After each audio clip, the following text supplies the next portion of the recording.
আপনি কি জানেন আপনার ছবি কিংবা ভিডিও অন্যদের মতো সিনেমেটিক হয় না কেন? বারবার ভিডিওটা শুট করার পরেও ভিডিওর মধ্যে কোনো সিনেমেটিক লুক আনতে পারছেন না। তো আজকে আমি আপনাদের মাঝে এক্সপ্লেইন করতে চলেছি রুলস অফ থটসের কিছু সিক্রেট হুকস, যা ব্যবহার করে আপনি আপনার ছবি কিংবা ভিডিও আরো সিনেমেটিক এবং অ্যাট্রাকটিভ করতে পারবেন। চলো ভাই, দেখো আপনি কি করতাম।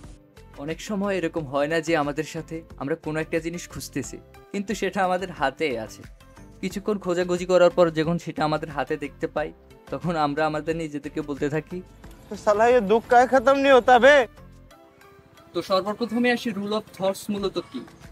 আমরা যদি মোবাইল কিংবা ক্যামেরা ফ্রেমে লক্ষ্য করি, দুটি হরিজন্টাল এবং দুটি ভার্টিক্যাল যে রেখা রয়েছে যা 9টি সেক্টরে বিভক্ত। আমরা যদি এই 4টি রেখার ছেদক পয়েন্টে অবজেক্টকে রেখে আমরা যদি কোনো ছবি কিংবা ভিডিও ক্যাপচার করি তাহলে সেটি একটি সিনেমেটিক ভাইব ক্রিয়েট করবে।